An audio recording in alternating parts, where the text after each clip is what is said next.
비즈니스석, 조용한 기내. 모두가 와인을 들고 웃고 있을 때 그녀는 고개를 숙이고 조심스럽게 좌석을 찾았다. 그리고 단 한마디. 여기 제 자리예요. 승무원은 그녀를 위아래로 훑었다. 잠시 정적. 그리고 터지는 비웃음. 그 순간 사람들은 몰랐다. 그녀가 누구인지, 그리고 이 비행이 누구의 것인지도 누구도 예상하지 못했다. 이 여정이 수십 년간 감춰졌던 한 여인의 진실을, 복수를, 그리고 용서를 싣고 있다는 것을.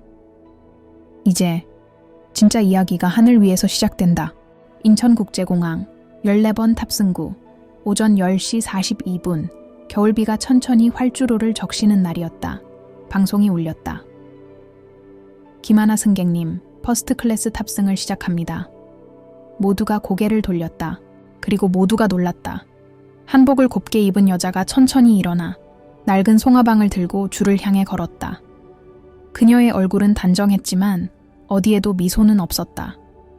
회색빛이 감도는 단발머리, 아래 검은 눈은 무언가를 애써 눌러 담고 있었다. 누군가 중얼였다. 퍼스트 클래스, 저 사람이? 그녀는 아무 말 없이 표를 내밀었고 미국인 승무원이 이를 받아들었다. 그 순간 그 승무원의 얼굴에 미묘한 비웃음이 스쳤다. 정말 이 좌석이 맞으세요? 영어로 던져진 그 질문은 마치 신문처럼 차가웠다. 한순간 공기는 얼어붙었다. 줄을 선 승객들, 대기 중이던 승무원들 모두의 시선이 그녀를 향했다. 마치 그녀가 뭔가 잘못한 사람이라도 되는 것처럼. 하나는 고개를 숙인 채 표를 다시 가리켰다. 승무원은 잠시 망설이다가 길을 비켜주며 중얼거렸다. 요즘은 누구든 퍼스트 클래스에 타는 세상이네. 7시 좌석에 도착한 하나는 조심스럽게 앉았다. 창밖에는 회색 구름이 가득했고 그 속으로 비행기가 천천히 밀려 들어가고 있었다. 그녀는 숨을 깊게 들이마셨다. 좌석 벨트를 맨 그녀의 손은 떨리고 있었고 가방 속에 있는 오래된 봉투가 옷깃을 찔렀다. 가방 안에는 1995년 날짜가 적힌 편지, 대한항공 로고가 찍힌 오래된 서류 봉투, 그리고 몇 장의 낡은 사진이 있었다. 그녀는 창밖을 바라보며 속으로 말했다. 이 비행은 지금 시작되지만 내 이야기는 그날로부터 멈춰 있었다. 그녀의 남편, 그녀의 아이, 그녀의 이름조차 지워진 그날로부터. 30년 동안 아무에게도 말하지 못했던 그 진실은 지금 이 비행 안에서 천천히 깨어나고 있었다. 그리고 그녀는 알고 있었다. 이 13시간의 여정이 끝날 때 모든 것이 다시 시작될 것이라는 것을. 그녀가 사라졌던 이유, 세상 앞에 서지 못했던 이유, 그리고 왜 지금 그 침묵을 깨기로 결심했는지 그 누구도 모른다. 하지만 이제 그 누구도 피할 수 없다. 비행기는 활주로를 달리기 시작했다. 7시 좌석의 여자 김하나. 그녀의 존재를 누구도 몰랐지만 이제 곧 모든 사람들이 그녀의 이름을 기억하게 될 것이다. 김하나의 기억은 비행기의 진동과 함께 천천히 과거로 흐르기 시작했다. 모든 것은 1990년대 초 서울 종로의 작은 북카페에서 시작되었다. 그녀는 지방에서 상경한 22살의 여대생이었고 낮에는 도서관 아르바이트를, 밤에는 번역 아르바이트를 하며 하루하루를 채워갔다. 그때 그녀는 단정하고 조용했으며 세상에 감사하는 마음으로 살아가던 사람이었다. 바로 그 카페에서 첫 만남이 있었다. 민재. 그는 높은 건물 꼭대기에서 내려온 듯한 남자였고 한눈에 모든 것을 가진 사람처럼 보였다. 대한민국 최대 항공사의 유일한 후계자라는 말은 나중에 알게 된 사실이었다. 처음엔 신기했고 다음엔 믿을 수 없었으며 결국엔 두려웠다. 하지만 민재는 그런 하나를 다정하게 이끌었고 세상과의 다리를 놓아주는 유일한 사람이 되었다. 결혼식은 조용하고 비밀리에 치러졌다. 민재의 가족은 아무도 오지 않았다. 하나는 그날 자신의 인생에서 가장 행복한 날이자 가장 외로운 날이 될 거란 사실을 알지 못했다.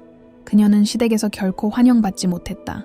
촌티나는 한복, 부끄러운 배경, 학벌도 없는 여자. 그녀는 집안의 흠이자 입을 다물어야 할 존재로 여겨졌다. 남편 민재는 처음엔 그녀를 감싸주었지만 시간이 지나면서 점점 무너져 갔다. 사업에 집중하느라 집에는 점점 들어오지 않았고 하나는 하루 종일 시댁의 눈치를 보며 가사노동과 조용한 인내의 시간을 보냈다. 그러나 그녀에게는 단 하나의 위로가 있었다. 태현, 그들의 아들. 하나는 아들을 안을 때마다 세상에서 가장 부드러운 온기를 느꼈다. 비록 외로웠지만 태현의 웃음은 그녀를 숨쉬게 했다. 그러던 어느 겨울 모든 것이 산산조각났다. 그날은 유난히 바람이 매서운 날이었다. 하나는 평소처럼 시장을 다녀와 김장을 준비하던 중 문 앞에서 경찰 2명과 마주했다. 남편분이 사고를 당하셨습니다. 그 짧은 한마디는 그녀의 몸에서 모든 기운을 빼앗았다. 하지만 그보다 더 충격적인 건 시댁이 준비해둔 다음 장면이었다. 장례식이 열리기도 전에 시댁에서는 하나와 태현을 집에서 내쫓았다. 유언장도 재산 분배도 아무것도 그녀의 이름은 포함되어 있지 않았다. 며느리가 아니라 하룻밤의 실수라고까지 말했다는 소문이 돌았다. 태연은 울었고 하나는 아무 말 없이 아이를 안고 밖으로 나왔다. 겨울의 거리는 차갑고 무심했고 그들의 숨결은 눈물로 얼어붙었다. 며칠 후 그녀는 시골의 외삼촌 집으로 피신하듯 내려갔다. 서울에서의 모든 흔적을 지웠다. 이름도 주소도 연락처도 바꾸었다. 태현과 함께 조용하고 작은 마을에서 새로운 삶을 시작했다. 그녀는 다시 일했고 천천히 살아가는 법을 배웠다. 하지만 불행은 끝나지 않았다. 태현은 고등학교 3학년이 되던 해 외출 후 돌아오지 않았다. 경찰은 가출이라 했다. 주민들은 사랑이 부족했던 탓이라 수군거렸다. 하나는 모든 병원을 찾았고 모든 역과 거리 그리고 이름 없는 골목까지 뒤졌다. 그녀는 다시 잃었다. 그녀의 남편, 그녀의 집, 그리고 이제는 그녀의 아이까지. 세상은 그녀를 무시했고 가족은 그녀를 지웠으며 그녀 자신은 자신을 잊어갔다. 하지만 어느 날 우연히 그녀의 우편함에 들어온 편지 한 통. 보낸 이는 민재. 사망 신고가 된 사람에게서 온 시간 속을 헤매다 도착한 편지. 봉투 속엔 짧은 글과 주소, 그리고 다 하지 못한 말들이 담겨 있었다. 그 순간 그녀는 깨달았다. 진실은 아직 끝나지 않았고 누군가는 그녀에게 말하지 못한 이야기를 남겨두었다는 것을. 그래서 그녀는 떠나기로 결심했다. 과거를 다시 마주하고 묻힌 이야기를 꺼내기 위해. 그리고 그녀 자신의 이름을 다시 찾기 위해 비행기가 대서양을 향해 순항을 시작한 지 2시간. 기내는 조용했고 불빛은 부드럽게 어두워졌다. 승객들은 와인잔을 들고 영화에 몰입하거나 담요를 덮고 잠에 들었다. 하지만 퍼스트 클래스의 3A 좌석, 창가에 앉은 중년 남자는 창밖을 바라보며 생각에 잠겨 있었다. 그는 넥타이도 풀지 않은 채 단정한 정장에 조용한 긴장감을 풍겼다.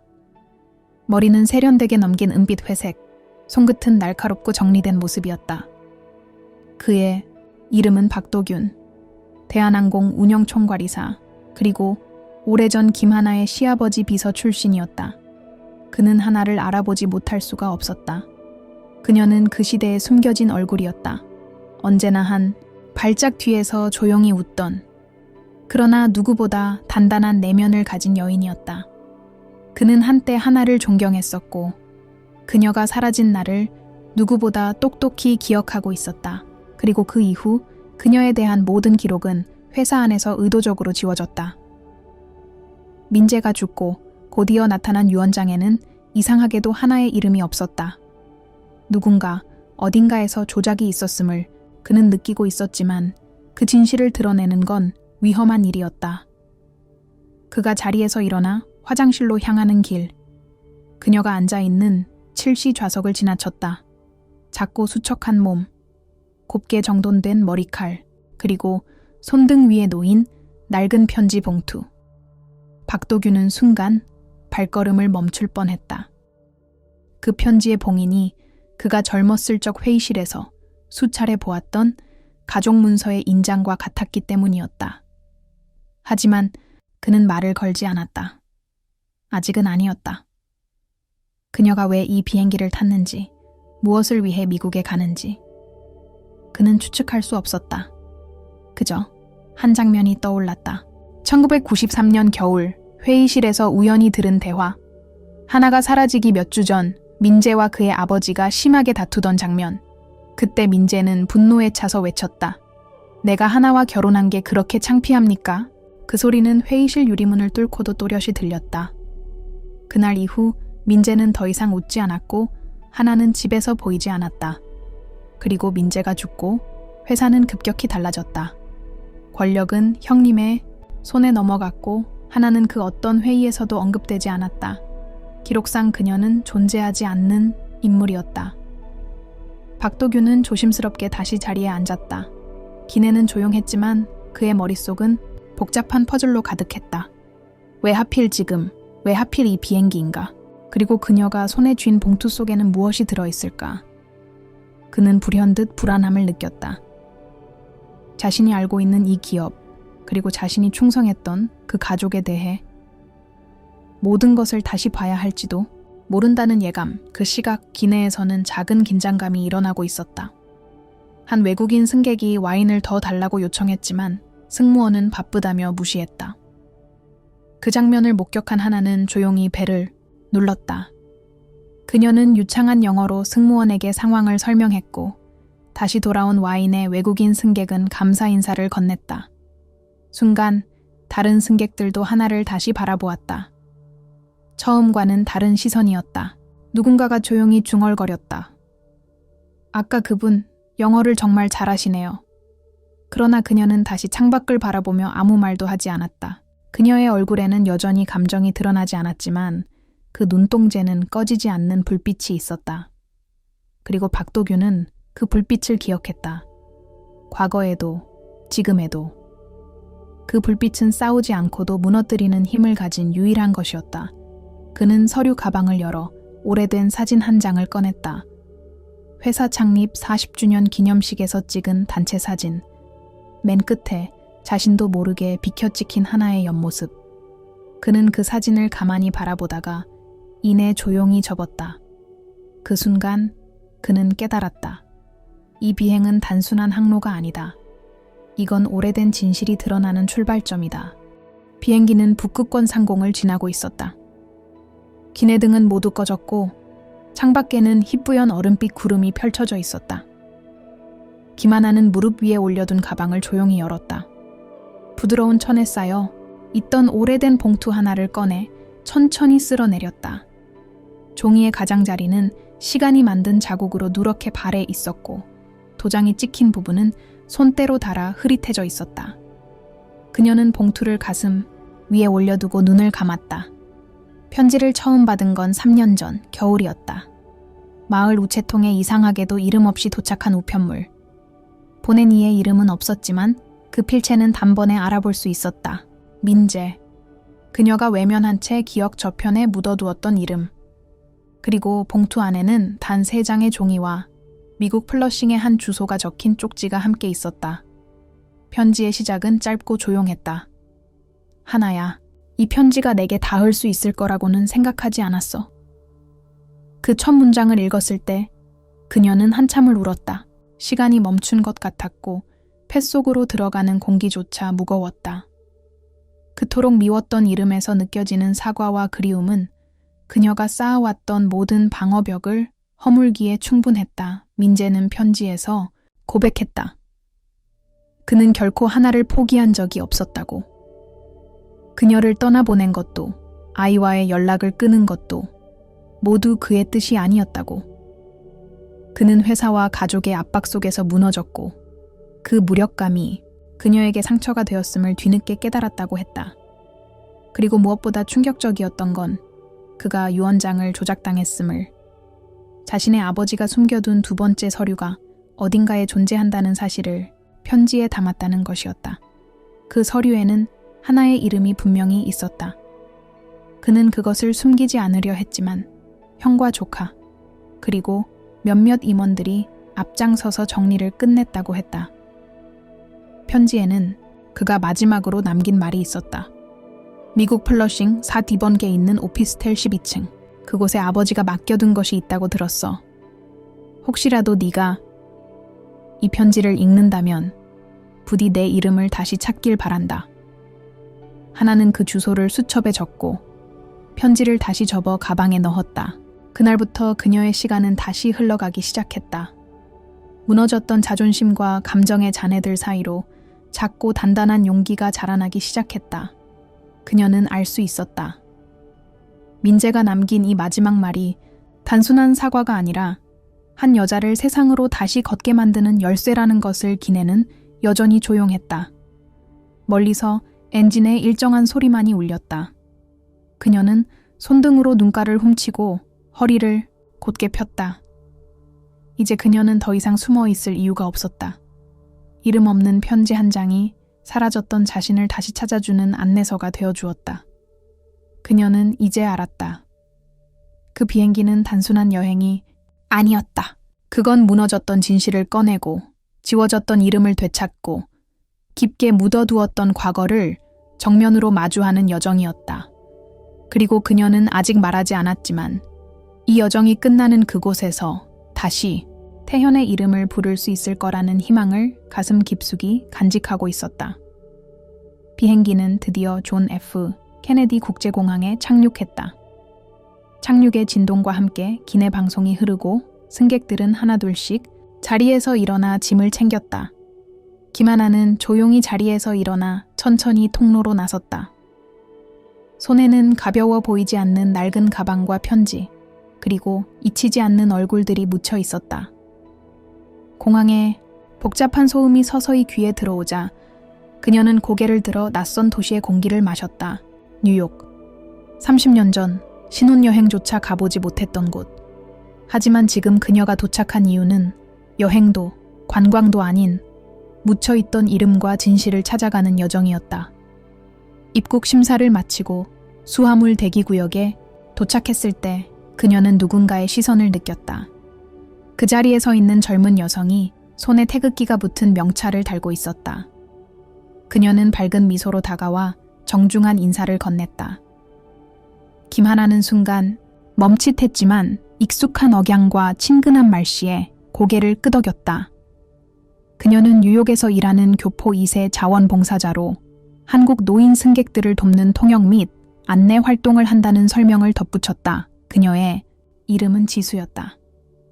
짙은 갈색 눈동자와 약간의 남도 억양이 섞인 말투는 어딘가 모르게 친숙했다. 하나는 본능적으로 느꼈다. 무언가 이상하게 익숙하고 설명할 수 없는 끌림이 있었다. 지수는 무척 자연스럽게 하나의 짐을 들어주었고 두 사람은 천천히 공항 밖으로 향했다. 날씨는 춥고 하늘은 흐렸지만 지수는 내내 밝은 에너지로 이야기를 이어갔다. 그 짧은 동행 속에서 하나는 말을 많이 하지 않았다. 지수는 어릴 때 어머니가 일찍 세상을 떠났고 외할머니 밑에서 자라며 한국말을 배웠다고 했다. 그녀는 본인을 잊혀진 세대의 달이라고 소개하며 미국인과 한국인의 경계에 있는 정체성을 자연스럽게 설명했다. 그 순간 하나는 심장이 알 수 없이 빠르게 뛰기 시작했다. 외할머니, 어릴 적 사진을 보며 늘 울었다는 이야기. 지수가 흘려 말한 부산 출신의 외할머니라는 말. 모든 단서가 기묘하게 하나의 중심으로 모이고 있었다. 공항 택시 정류장에서 지수는 하나를 바라보며 손을 내밀었다. 도움을 더 드릴 수 없어서 아쉽다는 인사였다. 하나는 잠시 그녀의 손을 잡고 그 온기를 느꼈다. 낯설고도 익숙한 천. 지수는 밝게 웃으며 꼭 다시 뵐 수 있으면 좋겠어요 라는 말을 남기고 손을 흔들었다. 그녀의 뒷모습이 멀어지는 동안 하나의 눈에는 물기가 고였다. 그녀는 모른다. 지수가 누구의 딸인지, 태연이 살아있는지. 모든 것이 아직 안개 속에 가려져 있었다. 하지만 방금 그 짧은 인연 속에서 그녀는 오랫동안 잃어버렸던 무언가를 느꼈다. 가족, 피, 사라졌다고 믿었던 시간의 실마리. 하나는 호텔에 도착해 창밖을 바라보며 긴 숨을 내쉬었다. 뉴욕의 고층 건물 사이로 흩날리는 눈발. 그 속에서 지수의 얼굴이 자꾸 떠올랐다. 그녀가 건넨 말투, 그녀의 웃음, 무엇보다도 그녀가 눈을 마주칠 때마다 보이던 낯익은 시선, 그건 분명 태현과 같았다.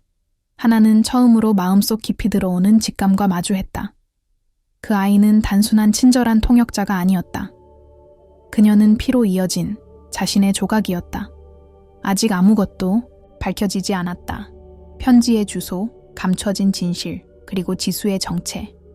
그러나 확실한 건 하나는 더 이상 그저 도망치는 여인이 아니었다. 그녀는 돌아온 여인이었고 다시 연결되려는 운명의 실이 눈앞에서 흔들리고 있었다. 김하나는 낡은 편지 속에서 전해받은 주소를 들고 뉴욕 퀸즈의 플러싱에 도착했다. 한국식 간판이, 줄지어 선 거리, 작은 반찬 가게, 세탁소, 한의원, 그리고 오래된 회계사무소. 이방인으로 보일 법한 그녀가 이 거리 한복판을 걷는 건 어딘가 이상했지만 이상하게도 낯설지 않았다. 이곳은 오랜 세월 동안 누군가를 기다리는 듯한 분위기를 풍기고 있었고 그 공기 안에는 오래된 약속이 녹아 있었다. 주소에 적힌 건물은 12층짜리 붉은 벽돌 외벽을 지닌 상가 건물이었다. 엘리베이터는 오래되어 천천히 올라갔고 그녀는 조용히 호흡을 가다듬었다. 12층 1204호. 표지판은 바랬고 문 앞의 초인종은 고장이 난 듯한 상태였다. 하나는 잠시 문 앞에 서서 다시 한번 편지에 적힌 글씨를 확인한 뒤 노크를 3번 했다. 잠시 후 안에서 발소리가 느껴졌고 문이 천천히 열렸다. 문을 연 사람은 백발이 성성한 노부인이었다. 눈매는 날카롭고 단정하게 정리된 회색 카디건과 하늘색 브로치는 그녀가 단순한 노인이 아니라는 느낌을 주었다. 그녀의 이름은 윤경숙. 대한항공 법무팀에서 은퇴한 변호사로 하나의 시아버지였던 회장의 유언장을 작성한 유일한 생존 증인이기도 했다. 하나는 이름을 말하지 않았지만 경숙은 그녀를 보자마자 눈빛이 흔들렸다. 입술이 떨리고 손끝이 가볍게 허공을 쥐었다. 그 침묵은 오래되지 않았지만 그녀들이 마주하는 데엔 30년이 걸렸다. 경숙은 조용히 문을 열어 하나를 안으로 들였다. 좁은 사무실에는 오래된 문서들이 정리되어 있었고 한쪽 벽에는 커다란 금고가 자리 잡고 있었다. 그 금고 앞에 멈춰선 경숙은 깊은 한숨을 내쉬었다. 그녀는 오랫동안 이 순간을 기다렸다는 듯 금고를 열었다. 그 안에는 봉인된 갈색 서류철이 있었다. 그 서류철 위에는 또렷한 한자의 인장이 찍혀 있었고 서류에는 이렇게 적혀 있었다. 김하나, 본인은 대한항공의 합법적 상속자임을 인정하며 다음의 권리를 보장받는다. 하나는 손끝이 떨려오는 것을 느끼며 그 문서를 바라보았다. 그녀는 이토록 확실한 문서를 본 적이 없었다. 모든 법적 서명이 들어가 있었고 회장의 친필 서명이 명확히 남아 있었다. 유언장은 철저히 준비되어 있었지만 그녀에게는 전해지지 않았다. 경숙은 조용히 입을 열었다. 그녀는 유언장 원본을 보관하고 있었지만 민재 사후 회장 일가의 압박으로 인해 전달할 기회를 잃었다고 했다. 그녀는 오랫동안 죄책감에 시달렸고 마지막이라도 진실을 돌려주고 싶었다고 말했다. 그날 하나는 경숙으로부터 많은 것을 들었다. 민재가 죽기 직전 비밀리에 그녀를 다시 찾으려 했던 일, 그가 남긴 다른 편지가 도중에 사라진 경위, 그리고 무엇보다 그녀가 떠난 뒤 몇 년 안에 시댁 일가가 그녀의 존재를 완벽히 지우려 했던 과정. 사내 기록, 공문서, 인사자료까지 모두 정리되었고 하나는 존재하지 않았던 인물로 변조되었다. 그 모든 일의 중심에는 민재의 형과 조카가 있었다. 경숙은 말없이 하나의 손에 유언장을 쥐어주었다. 그 문서는 그녀가 단지 민재의 아내였다는 증거가 아니라 그녀의 침묵과 고통, 그리고 잃어버린 시간에 대한 유일한 대답이었다. 하나는 눈을 감고 그 문서를 가슴에 안았다. 30년 전 아무 말 없이 떠날 수밖에 없었던 그날, 세상이 자신을 버린 줄만 알았던 그 시간 속에서 단 한 사람, 그녀를 기억하고 보호하고자 했던 사람이 있었다는 사실은 말할 수 없는 위로가 되었다. 그녀는 이제 선택의 기로에 서 있었다. 이 진실을 세상에 밝힐 것인가? 혹은 다시 침묵 속으로 돌아갈 것인가? 그 문서 하나가 그녀에게는 가리자 방패였다. 그녀는 알고 있었다. 이 문서를 들고 다시 한국으로 돌아가면 모든 것이 뒤집힐 것이며 오랫동안 닫혀있던 문들이 열릴 것이라는 것을, 그리고 그 문 너머에는 지수라는 이름의 낯익은 얼굴이 그녀를 기다리고 있을지도 모른다는 예감이 조용히 가슴속에 피어오르고 있었다. 서울 강남의 대한항공 본사, 고층 유리벽으로 이루어진 임원 회의실. 박도규는 책상 위에 펼쳐진 오래된 문서철을 바라보며 조용히 숨을 골랐다. 며칠 전 뉴욕행 비행기에서 마주친 낯선 듯 익숙했던 그 여인 김하나. 그녀가 손에 쥐고 있던 편지, 그리고 그녀의 눈동자에 스쳐간 단호함은 오래전 묻혀버린 기억들을 땅 위로 다시 끌어올렸다. 그날 이후 그는 조용히 내부 시스템을 조회하기 시작했다. 30년 전 인사기록, 유산 관련 법무 문서, 회장 재임 시절의 비서 메모까지. 그가 접속할 수 있는 한 모든 자료를 복구하고 숨겨진 문서를 찾아냈다. 하지만 이상한 점은 곧 드러났다. 1994년부터 1996년까지의 재산 분배 관련 서류가 대부분 삭제되었고 유일하게 남은 백업 문서조차 열람 권한이 제한되어 있었다. 더 깊이 파고들기 위해 그는 회사 내부의 회계팀장을 은밀히 불렀다. 박도규는 직위상 많은 것을 감출 수 있었고 드러낼 수 있는 위치였다. 그는 조용히 한 가지 질문을 던졌다. 김하나라는 이름을 혹시 들어본 적 있습니까? 그 짧은 질문에 회계팀장은 갑작스럽게 긴장했고 한참을 머뭇거리다 말했다. 아마 오래전 민재 이사님과 관련된 문제된 분 아니셨나요? 문제된 분. 그 단어 하나로 과거가 어떻게 덧씌워졌는지 박도규는 단박에 알아챘다. 그는 더는 주저하지 않았다. 사내 비공개 서버에 접속하여 백업 데이터를 복원하기 시작했고 그 안에서 하나의 충격적인 문서를 발견했다. 2001년 민재의 사망 이후 한 차례 정리된 재산 배분 회의록. 회의록에는 하나의 이름은 단 한 줄도 없었고 대신 민재의 형과 그 아들의 이름이 반복해서 등장했다. 그중 민재의 조카였던 장우는 당시 20대 중반의 유학생 신분이었지만 이미 회사에 전략기획본부 이사로 내정되어 있었고 그의 이름으로 된 계열사 주식이 대량으로 이전된 정황이 확인되었다. 박도규는 소름이 끼쳤다. 이 모든 것이 하나가 사라진 직후에 이루어졌다는 사실. 그녀의 흔적이 지워진 타이밍과 정확히 일치한다는 점. 그리고 무엇보다도 이 모든 움직임을 총괄한 서명란에 적힌 이니셜. JKJK는 장우의 한국 이름, 장기우의 영문 이니셜이었다. 박도규는 책상 위에서 손을 떼고 눈을 감았다. 장기우는 현재 부사장 자리에 있으며 회사 내외부적으로 차기 대표로 거론되는 인물이었다. 차분하고 능력 있는 리더로 평가받고 있었지만 그의 출발점은 누군가의 인생을 지운 위에 세워진 것이었다. 이 진실을 어떻게 마주할 것인가? 박도균의 머릿속은 복잡했다. 그는 하나와 오랜 인연이 있었고 그녀의 존재를 묻은 채 조직의 안정을 택했던 과거가 있었다. 하지만 이번에는 달랐다. 그녀는 돌아왔다. 그리고 그녀는 더 이상 침묵하지 않을 준비가 되어 있었다. 한편 장기우는 최근 하나의 등장 소식을 들었다는 보고를 받았다. 그녀가 뉴욕에서 유원장을 찾았고 대한항공의 법적 소유권과 관련된 문서를 확보했다는 소문이 퍼지고 있었다. 그는 단번에 긴장했고 PR팀과 법무팀을 긴급 호출했다. 공식 대응은 하지 마세요. 절대 조용히 처리해야 합니다. 그의 목소리는 침착했지만 손에 들고 있던 명함이 천천히 구겨지는 것을 그는 깨닫지 못했다. 그리고 그날 밤 박도규는 서류 가방을 챙겨 회사를 나섰다. 차 안에서 그는 하나의 연락처를 꺼내어 휴대폰에 입력했다. 그 번호는 뉴욕 호텔의 임시 번호였다. 그는 조용히 문자를 남겼다. 김하나님, 당신이 손에 쥐고 있는 것이 더 많은 진실을 흔들 수 있을지도 모릅니다. 당신이 혼자라고 생각하지 마세요.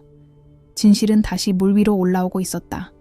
거짓과 침묵으로 만들어진 1등석의 자리는 이제 흔들리기 시작했다. 서울의 하늘은 잿빛으로 내려앉아 있었다. 김하나는 인천국제공항에 다시 발을 내디뎠을 때 그 어느 때보다 낯설고 동시에 익숙한 공기를 느꼈다. 30년 전 마지막으로 이 도시를 떠날 때의 감정은 두려움과 체념이었지만 지금 그녀가 다시 돌아온 이유는 단 하나, 스스로 지운 이름을 다시 되찾기 위함이었다. 하지만 그녀가 한국에 도착하자마자 받은 것은 환영이 아니라 압박이었다. 도착 이틀 후 회사 법무팀으로부터 연락이 왔다. 해외에서 발견된 유언장은 사적 문서로 간주될 수 있으며 법적으로 재검토가 필요하니 본사로 방문해달라.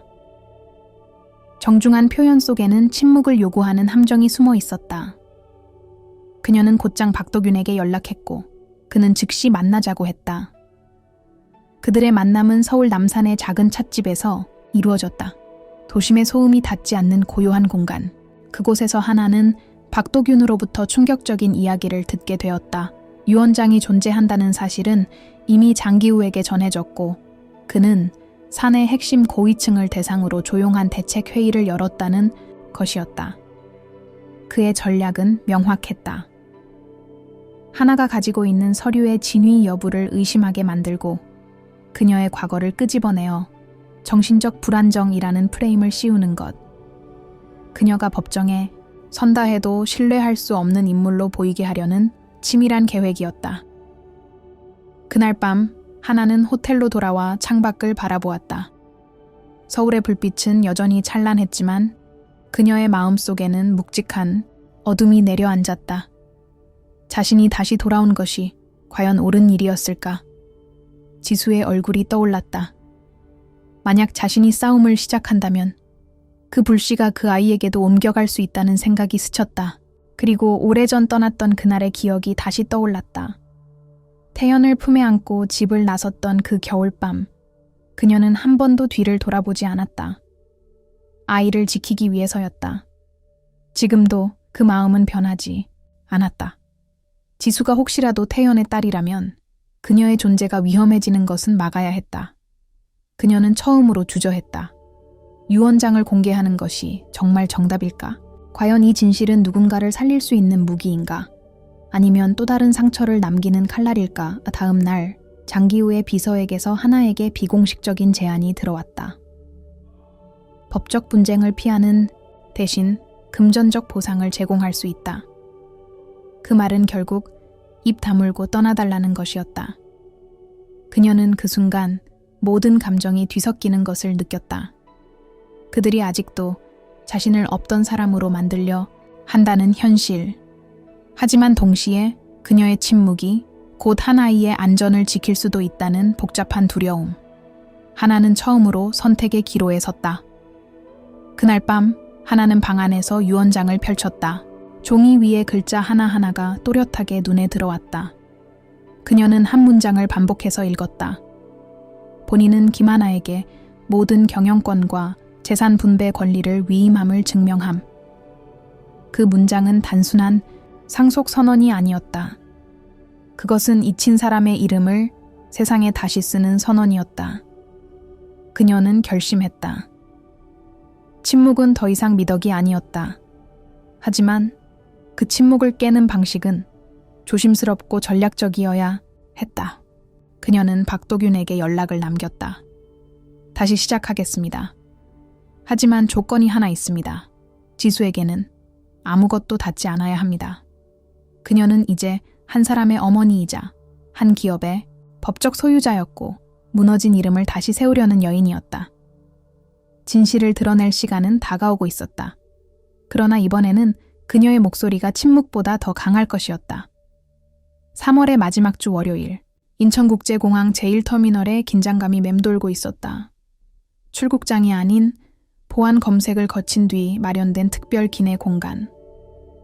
대한항공 내부에서 극비리에 준비된 이 장소는 기존 비행 스케줄이 비워진 퇴역 항공기 아니었다. 비공개 회의가 열릴 장소로는 이례적이었지만 김하나가 정식으로 요구한 자리였다. 이전까지 어느 누구도 사부 17편을 주목하지 않았다.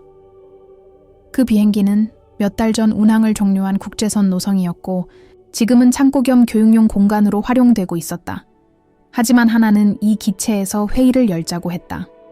그날 자신이 탑승해 모욕당했던 바로 그 모델이었고 그 안에서 조용히 짓밟혔던 이름을 다시 일으켜 세우겠다는 상징적 의미가 담긴 장소였다. 회의에는 총 17명이 참석했다.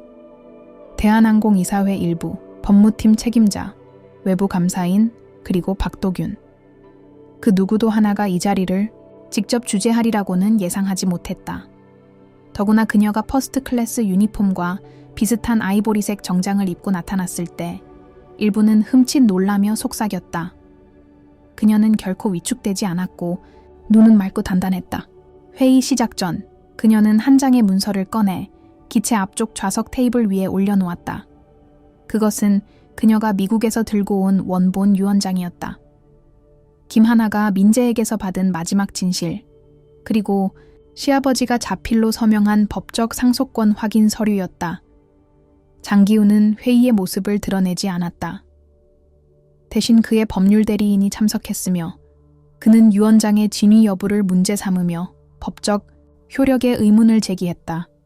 그러나 하나는 말없이 윤경숙 변호사의 진술서를 꺼내 들었다. 그 진술서에는 모든 배경이 명확히 담겨 있었다. 유언장이 어떻게 작성되었고 어떤 과정에서 전달되지 못했으며 어떻게 내부 압력으로 인해 오랜 세월 숨겨져 있었는지가. 참석자들은 조용해졌고 공기 중엔 무언의 긴장감이 더 짙어졌다. 이제 그들은 단순히 회사의 구조 문제가 아니라 도덕적 정당성과 사회적 책임이라는 질문에 마주하고 있었다. 그 순간 하나는 조용히 입을 열었다. 그녀는 준비해온 연설문도 없었고 법률 용어 하나 쓰지 않았다. 그녀는 그저 30년 전 버림받은 이름으로 다시 걸어 들어온 여인의 이야기만을 꺼냈다. 자신이 어떻게 사라졌고 무엇을 잃었고 무엇을 찾기 위해 다시 돌아왔는지를. 그리고 그 이야기 속에는 울먹임도 억울함도 없었다. 다만 담담한 진실이 있었다. 그녀는 말하지 않아도 충분히 말하고 있었다. 417편의 창밖에는 봄 햇살이 비추고 있었고 기내는 유례없는 정적에 휩싸였다. 이름 없는 여인이었던 그녀가 모든 사람 앞에서 자신의 이름을 되찾는 순간 그 조용한 존엄성은 어떤 권력보다도 강력하게 다가왔다. 마지막으로 그녀는 손에 쥐고 있던 유언장을 모든 참석자 앞에 다시 펼쳐 보이며 말했다. 지수의 이름은 단 한 줄도 언급하지 않았다. 그 아이는 이 자리에 없어야만 했다. 그리고 그녀는 그것이 진실을 말하는 자신이 지켜야 할 마지막 선이라는 것을 알고 있었다. 회의는 끝났고 기체 밖으로 나가는 그 순간 누군가 조용히 박수를 쳤다. 그 박수는 이어지지 않았지만 그 한 번의 소리는 김하나가 사라진 세월 동안 그녀가 잃은 모든 존엄에 바치는 작은 경이었다. 그녀는 미소 짓지 않았다. 하지만 눈동자엔 처음으로 평온이라는 단어가 떠올랐다. 417편 회의가 끝난 이튿날 대한항공 사내 게시판에는 이례적인 공지가 올라왔다. 임시 직원 교육 및 문화 개선 워크숍 개최, 참여 필수. 장기훈은 어디에도 모습을 드러내지 않았고 법무팀과 홍보팀은 내부 혼란을 잠재우기 위해 필사적으로 중재를 시도하고 있었다. 그러나 이미 일부 언론에는 숨겨진 상속자라는 제목의 익명 기사들이 퍼지기 시작했고 회사 내부에서도 조용히 소문이 확산되고 있었다. 이런 혼란 속에서 김하나는 단 한 사람을 조용히 불러냈다. 그 비행기 안에서 자신을 좌석 앞에서 가로막았던 그 사람. 퍼스트 클래스 승무원 메간 브룩스.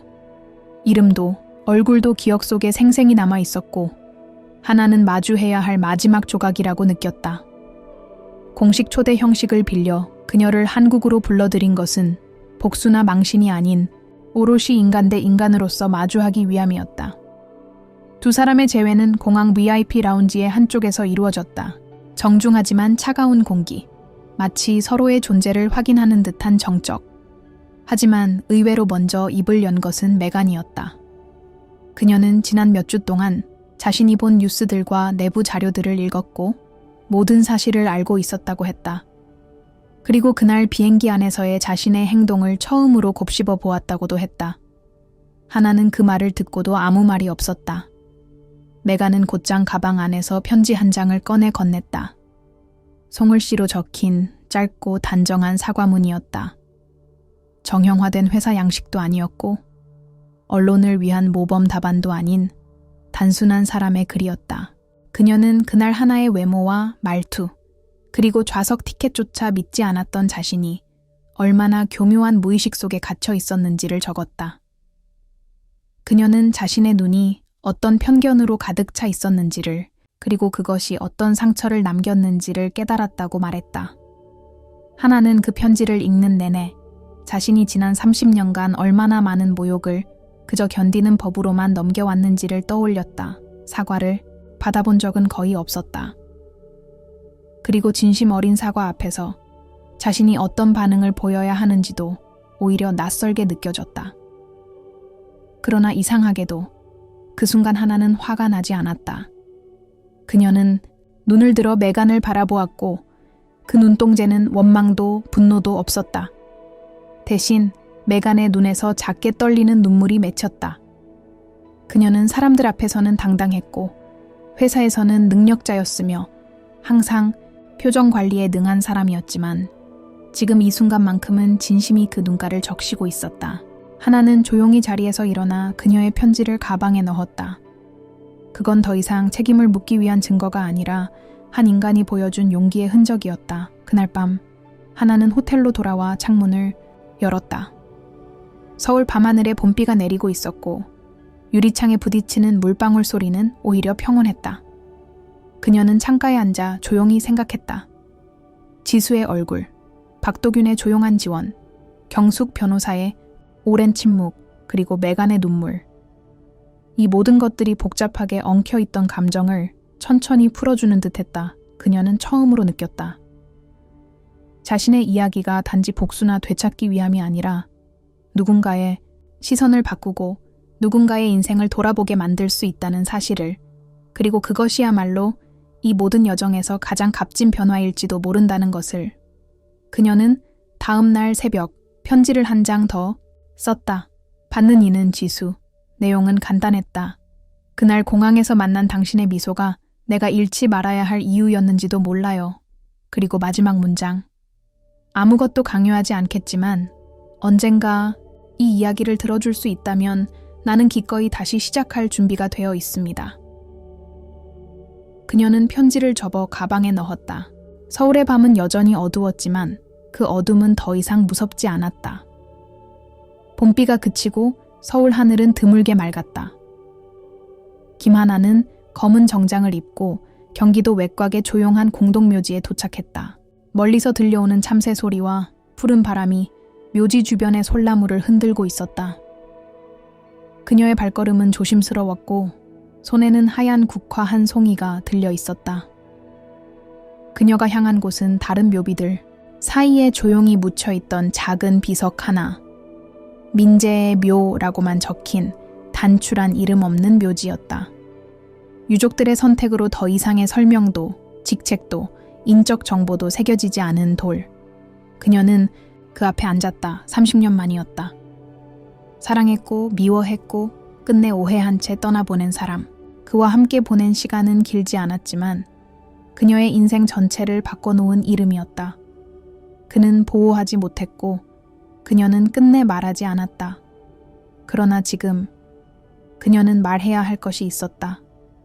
더 이상 침묵으로 삶을 이어가지 않기 위해, 더 이상 사라진 사람으로 살지 않기 위해 그녀는 천천히 가방을 열고 편지 한 장과 오래된 가족 사진 한 장을 꺼냈다. 사진 속에는 그녀, 민재, 그리고 갓난아기였던 태연이 있었다. 그 사진은 그들이 함께한 마지막 봄날에 찍힌 것이었다. 그녀는 사진을 묘비 아래 살며시 놓고 그 옆에 편지를 포개었다. 그 편지는 유언장을 찾은 이후 처음으로 민재에게 직접 쓰는 글이었다. 사랑했고 원망했고 이제는 이해한다고 적힌 그 몇 줄은 그녀가 삼킨 수천 마디 말에 농축된 한 문장이었다. 그녀는 무릎을 꿇은 채 한참을 있었다. 시간이 얼마나 흘렀는지는 알 수 없었지만 눈물이 흐른 것도 멈춘 것도 기억하지 못했다. 그저 조용히 민재라는 이름을 처음으로 소리내어 불러보았다. 그날 그녀의 입술은 떨렸지만 목소리는 맑았다. 그리고 그 순간 그녀의 곁에 조용히 누군가 다가왔다. 발소리는 가볍고 조심스러웠다. 고개를 돌리자 익숙한 얼굴이 그녀를 바라보고 있었다. 지수. 그녀는 아무 말 없이 국화 한 송이를 꺼내 하나 옆에 조용히 앉았다. 공항에서의 짧은 만남 이후 그들은 서로를 잊지 못했고 그녀가 뉴욕으로 보내려던 편지가 이미 그녀의 손에 닿아 있었다는 걸 그제야 알게 되었다. 지수는 아무것도 묻지 않았다. 하지만 하나는 알 수 있었다. 그녀가 알고 있다는 것을.